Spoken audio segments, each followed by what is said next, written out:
दक्षिण भारत की धरती, जहां पश्चिमी घाट से निकलने वाली नदियां मैदानों को पार करती हुई समुद्र की ओर बढ़ती हैं, जहां कावेरी नदी अपने साथ केवल पानी नहीं बल्कि उपजाऊ मिट्टी, समृद्धि और सभ्यता लेकर आती है।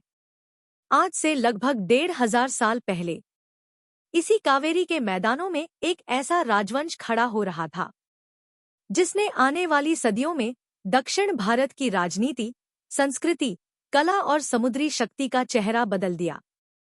उस राजवंश का नाम था चोल। लेकिन इतिहास में महान साम्राज्य अचानक पैदा नहीं होते, उनके पीछे होती है सदियों की संघर्ष की कहानी। कभी विजय, कभी पराजय, कभी सत्ता का विस्तार और कभी ऐसा समय जब लगता है कि यह राजवंश इतिहास से हमेशा के लिए मिट जाएगा। चोलों के साथ भी यही हुआ। एक समय ऐसा आया जब चोलों की शक्ति लगभग समाप्त हो गई। उनके पुराने क्षेत्र दूसरे राजवंशों के हाथों में चले गए। लेकिन फिर एक राजा आया। उसने चोलों के पुराने गौरव को फिर से जगाया। उस राजा का नाम था विजयालय चोल। और यहीं से शुरू होती है एक महान साम्राज्य की नई कहानी। अध्याय 1, कावेरी की धरती। कावेरी नदी दक्षिण भारत की सबसे महत्वपूर्ण नदियों में से एक थी। इसके किनारे की भूमि अत्यंत उपजाऊ थी। धान के खेत, नहरें, छोटे बड़े गांव, व्यापारिक बस्तियां और समुद्र के नजदीक होने के कारण व्यापार के लिए अनेक रास्ते। यही क्षेत्र आगे चलकर चोल शक्ति का केंद्र बना। लेकिन चोलों की कहानी विजयालय से शुरू नहीं होती। चोल नाम उससे कई शताब्दियों पहले भी इतिहास में दिखाई देता है। प्राचीन तमिल साहित्य में चोल राजाओं का उल्लेख मिलता है। संगम साहित्य में चोलों के युद्धों, व्यापार और राजाओं की वीरता के कई संदर्भ मिलते हैं। इन शुरुआती चोल शासकों में सबसे प्रसिद्ध नामों में से एक था करिकाल चोल। कहा जाता है कि करिकाल ने अपने शासनकाल में चोल शक्ति को मजबूत किया। कावेरी नदी के जल को नियंत्रित करने के लिए बनाए गए प्राचीन बांधों में कल्लनई का नाम विशेष रूप से प्रसिद्ध है। यह बांध आज भी कावेरी क्षेत्र की प्राचीन इंजीनियरिंग प्रतिभा का प्रतीक माना जाता है। लेकिन समय हमेशा एक जैसा नहीं रहता। करिकाल के बाद चोलों की शक्ति धीरे धीरे कमजोर होती गई और दक्षिण भारत की राजनीति में कई अन्य शक्तियां उभरने लगी। अध्याय 2, दक्षिण भारत की शक्ति का संघर्ष। उस समय दक्षिण भारत कोई एकीकृत साम्राज्य नहीं था। यहां अनेक शक्तिशाली राजवंश थे। उत्तर में पल्लव, दक्षिण में पांड्य, पश्चिम में चेर और अलग अलग क्षेत्रों में अनेक छोटे राजघराने। हर राजवंश अपने क्षेत्र को बढ़ाना चाहता था। कभी युद्ध होता, कभी संधि और कभी वही राजा अगले वर्ष फिर युद्ध के मैदान में आमने सामने खड़े दिखाई देते। इस संघर्ष के बीच चोलों की पुरानी शक्ति कमजोर पड़ गई। कावेरी का क्षेत्र दूसरे शक्तिशाली राजवंशों के प्रभाव में जाने लगा। कई पीढ़ियों तक चोलों का नाम तो बचा रहा, लेकिन उनकी वास्तविक राजनीतिक शक्ति बहुत सीमित हो गई। इतिहास में ऐसे समय को समझना बहुत महत्वपूर्ण है, क्योंकि यही वह दौर था जब एक राजवंश के पास गौरव की स्मृति तो होती है, लेकिन सत्ता नहीं। और फिर 9वीं शताब्दी में परिस्थितियां बदलने लगी। अध्याय 3, विजयालय का आगमन। 9वीं शताब्दी। दक्षिण भारत में पल्लव और पांड्य शक्तियों के बीच संघर्ष चल रहा था। इसी राजनीतिक उथल-पुथल के बीच एक चोल शासक ने अवसर देखा। उसका नाम था विजयालय। विजयालय ने लगभग 9वीं शताब्दी के मध्य में तंजावुर पर अधिकार कर लिया। यह घटना छोटी दिखाई दे सकती है, लेकिन इतिहास में कुछ घटनाएं ऐसी होती हैं जो उस समय छोटी लगती हैं और बाद में पूरे युग की दिशा बदल देती हैं। तंजावुर पर चोल अधिकार भी ऐसी ही घटना थी। तंजावुर केवल एक शहर नहीं था, यह कावेरी डेल्टा के अत्यंत महत्वपूर्ण क्षेत्र में स्थित था। उपजाऊ भूमि, कृषि, जल संसाधन और रणनीतिक महत्व जिसके हाथ में यह क्षेत्र होता, वह दक्षिण भारत की राजनीति में तेजी से प्रभाव बढ़ा सकता था। विजयालय ने इसी अवसर को पहचाना और चोलों ने फिर से इतिहास में प्रवेश किया। अध्याय 4, एक नए चोल साम्राज्य की नींव। कल्पना कीजिए, एक ऐसा राजा जिसके पूर्वज कभी शक्तिशाली थे, लेकिन अब उसका राज्य सीमित है। उसके चारों ओर शक्तिशाली शत्रु हैं, और फिर वह एक महत्वपूर्ण नगर पर कब्जा करता है। अब उसके सामने सबसे बड़ी चुनौती थी जीते हुए क्षेत्र को बचाना, क्योंकि किसी शहर को जीतना एक बात है और उसे अपने साम्राज्य का स्थायी केंद्र बनाना दूसरी। विजयालय ने तंजावुर को अपना प्रमुख केंद्र बनाया। परंपरा के अनुसार उसने यहाँ देवी निशुम्भसुदिनी का मंदिर भी बनवाया। राजनीतिक सत्ता के साथ धार्मिक प्रतीकों का निर्माण भी महत्वपूर्ण था। राजा केवल सैनिक शक्ति से शासन नहीं करता था, उसे अपनी सत्ता को वैध भी बनाना होता था। मंदिर, धार्मिक अनुष्ठान, दान और राजकीय उपाधियां, ये सभी राजा की प्रतिष्ठा को मजबूत करते थे। चोलों के आने वाले इतिहास में मंदिर केवल पूजा के स्थान नहीं रहेंगे, वे प्रशासन, अर्थव्यवस्था, कला और सामाजिक जीवन के बड़े केंद्र बन जाएंगे। लेकिन अभी चोल साम्राज्य अपनी शुरुआत में था। अध्याय 5, विजयालय के बाद। विजयालय के बाद चोल शक्ति को आगे बढ़ाने का काम उसके उत्तराधिकारियों ने किया। अब चोलों के सामने केवल एक समस्या नहीं थी, उन्हें अपने आसपास के शक्तिशाली राजवंशों का सामना करना था, विशेष रूप से पल्लव और पांड्य। दक्षिण भारत में सत्ता का संतुलन लगातार बदल रहा था।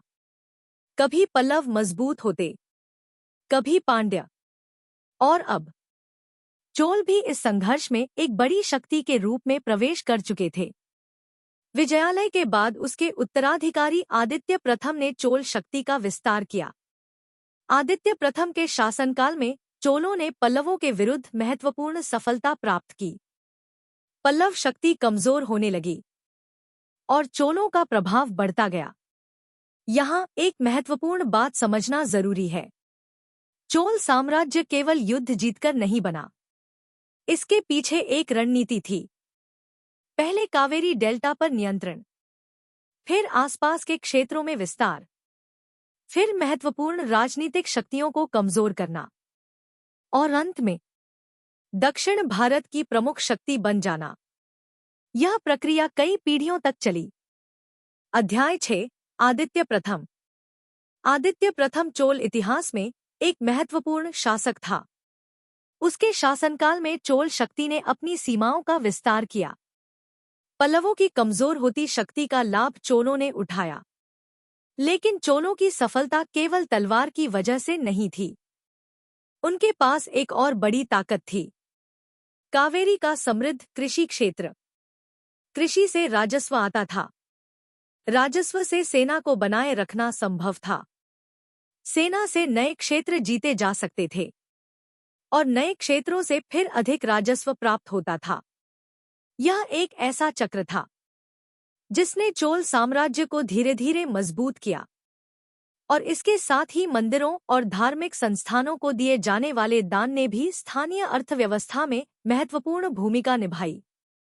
चोल शासन में भूमि का महत्व बहुत अधिक था। किस भूमि से कितना उत्पादन हो रहा है, किससे कितना कर लिया जाए, किस गांव की सीमा कहां तक है, किस भूमि का स्वामित्व किसके पास है, इन सब का रिकॉर्ड रखना जरूरी था। आने वाले समय में चोल प्रशासन इन क्षेत्रों में बेहद विकसित दिखाई देगा, लेकिन उस समय यह व्यवस्था अभी आकार ले रही थी। अध्याय 7, परांतक प्रथम। आदित्य प्रथम के बाद चोल सिंहासन पर आया परांतक प्रथम। उसका शासनकाल लंबा था और इसी अवधि में चोल साम्राज्य ने एक बड़े क्षेत्रीय साम्राज्य का रूप लेना शुरू किया। परांतक ने दक्षिण की ओर अपना प्रभाव बढ़ाया। पांड्य क्षेत्र में चोल हस्तक्षेप बढ़ा। मदुरै, जो पांड्य शक्ति का प्रमुख केंद्र था, अब चोलों के लक्ष्य में था। चोल सेना ने पांड्य शक्ति को चुनौती दी और कुछ समय के लिए चोलों ने मदुरै पर भी अपना प्रभाव स्थापित किया। परांतक ने स्वयं को एक महान विजेता के रूप में प्रस्तुत किया। उसकी उपाधियों में भी विजय का गर्व दिखाई देता है। लेकिन इतिहास में सबसे बड़ा खतरा अक्सर सबसे दूर के शत्रु से नहीं आता। कभी कभी वह अचानक उत्तर दिशा से आता है। परांतक के शासनकाल में ऐसा ही हुआ। अध्याय 8, तख्त की सबसे बड़ी परीक्षा। दक्षिण भारत में चोल अपनी शक्ति बढ़ा रहे थे, लेकिन उत्तर में एक और शक्तिशाली राजनीतिक शक्ति मौजूद थी, राष्ट्रकूट। दक्कन में राष्ट्रकूट साम्राज्य एक बड़ी शक्ति था। चोलों और राष्ट्रकूटों के हित जब टकराए तो युद्ध लगभग अपरिहार्य हो गया। 10वीं शताब्दी के मध्य में तक्कोलम का युद्ध हुआ। यह चोल इतिहास की सबसे महत्वपूर्ण घटनाओं में से एक था। चोल सेना को गंभीर चुनौती मिली और इस युद्ध में परांतक के पुत्र राजादित्य की मृत्यु हुई। यह केवल एक सैन्य हार नहीं थी। राजादित्य चोल उत्तराधिकारी था। उसकी मृत्यु ने चोल सत्ता को बड़ा झटका दिया। चोलों का विस्तार कुछ समय के लिए रुक गया। उनके प्रभाव वाले क्षेत्रों में विरोध बढ़ा और ऐसा लगा कि विजयालय ने जिस साम्राज्य की नींव रखी थी वह फिर से कमजोर हो सकता है। इतिहास कभी सीधी रेखा में आगे नहीं बढ़ता।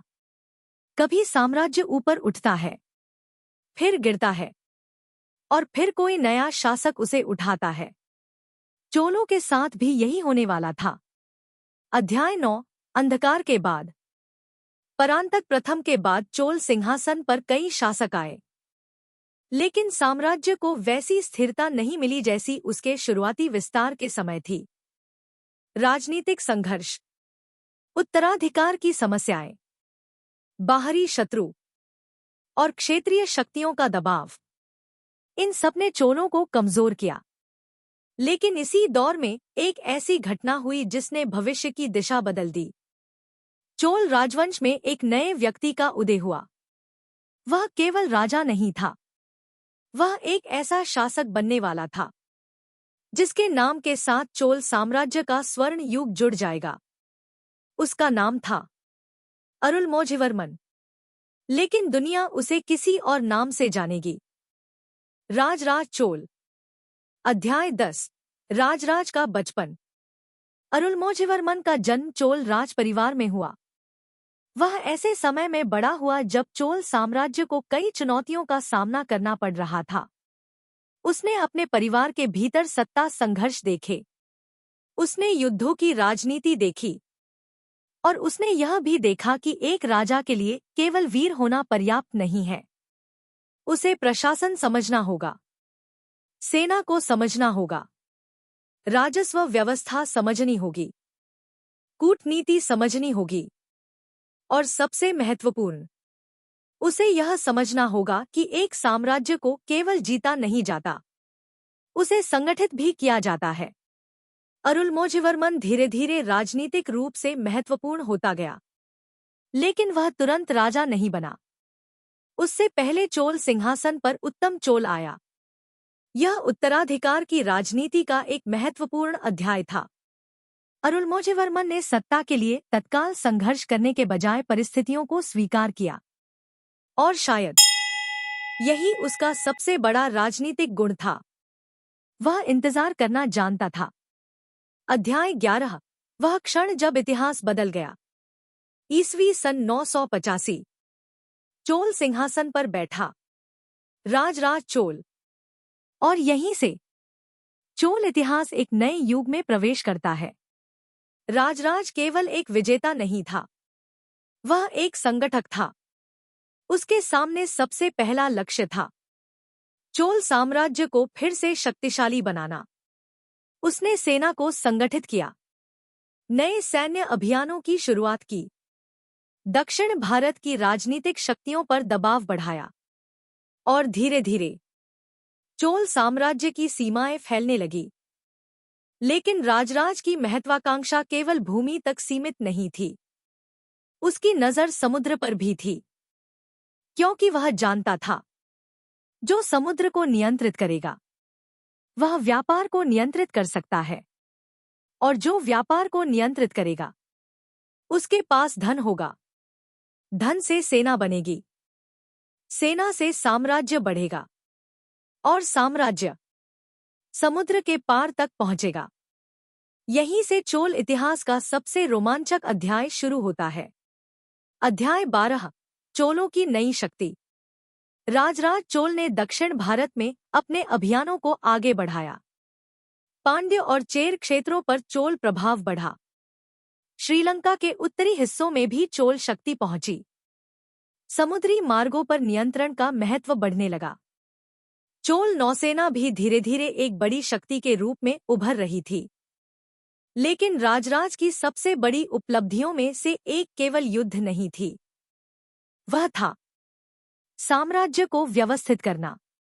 भूमि का सर्वेक्षण, कर व्यवस्था, प्रशासनिक विभाजन, अधिकारियों की नियुक्ति, मंदिरों को दान, शिलालेखों में प्रशासनिक विवरण, इन सबने चोल शासन को एक संगठित रूप दिया। और फिर राजराज ने एक ऐसा निर्माण कार्य शुरू किया जिसे पूरा करने के बाद उसका नाम केवल इतिहास में नहीं बल्कि पत्थरों पर हमेशा के लिए लिखा जाने वाला था। अध्याय 13, तंजावुर का महान मंदिर। तंजावुर, वही शहर जिसे लगभग 1.5 सदी पहले विजयालय ने चोल शक्ति के पुनर्जन्म का केंद्र बनाया था। अब उसी तंजावुर में राजराज चोल एक ऐसा मंदिर बनवा रहा था जिसकी कल्पना करना भी उस समय असाधारण था। बृहदीश्वर मंदिर, एक विशाल पत्थर का मंदिर, ऊंचा, भव्य और ऐसा कि दूर से देखने पर लगता था जैसे धरती से कोई पर्वत उठकर आकाश की ओर जा रहा हो। लेकिन सवाल था, इतने विशाल मंदिर का निर्माण कैसे हुआ होगा? इतने बड़े पत्थर कहां से आए? उन्हें इतनी ऊंचाई तक कैसे पहुंचाया गया? इतने विशाल स्थापत्य को बनाने के लिए कितने कारीगरों ने काम किया होगा? यह केवल धार्मिक आस्था का प्रतीक नहीं था, यह चोल राज्य की शक्ति का भी प्रदर्शन था। राजा दुनिया को बता रहा था, देखो, मेरे साम्राज्य के पास इतनी शक्ति है कि वह पत्थर को भी इतिहास में बदल सकता है। मंदिर की दीवारों पर शिलालेख अंकित किए गए। इनमें भूमि दान, मंदिर के कर्मचारियों, आभूषणों, अनुष्ठानों और प्रशासन से जुड़ी अनेक जानकारियां मिलती हैं। आज जब हम इन शिलालेखों को देखते हैं तो ऐसा लगता है जैसे 1000 वर्ष पुरानी आवाज पत्थरों के भीतर से हमसे बात कर रही हो।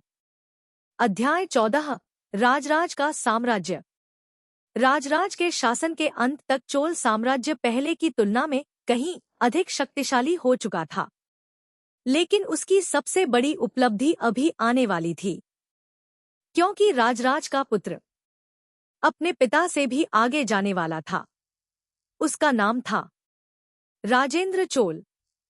अगर राजराज ने चोल साम्राज्य को एक विशाल शक्ति बनाया तो राजेंद्र उसे समुद्र के पार ले जाएगा। वह उत्तर भारत की ओर अभियान करेगा, गंगा तक पहुंचेगा, एक नई राजधानी बसाएगा और फिर चोल नौसेना को लेकर हिंद महासागर की ओर बढ़ेगा। उसके जहाज दक्षिण पूर्व एशिया की ओर निकलेंगे। लेकिन एक सवाल अभी बाकी था, क्या चोल वास्तव में समुद्र के पार किसी दूसरे राज्य पर हमला कर सकते थे? क्या उनकी नौसेना इतनी शक्तिशाली थी? और अगर हाँ, तो उनका लक्ष्य कौन था? अगले अध्याय में हम देखेंगे कैसे राजेंद्र चोल ने अपनी सेना को लेकर उत्तर की ओर ऐसा अभियान चलाया जिसने चोलों को गंगा तक पहुंचा दिया। और फिर समुद्र के पार शुरू होगा एक ऐसा अभियान जिसकी गूंज भारत से लेकर दक्षिण पूर्व एशिया तक सुनाई देगी। यह कहानी यहीं खत्म नहीं होती, क्योंकि अब आने वाला है राजेंद्र चोल, वह राजा जिसने गंगा से समुद्र तक विजय का झंडा फहराया।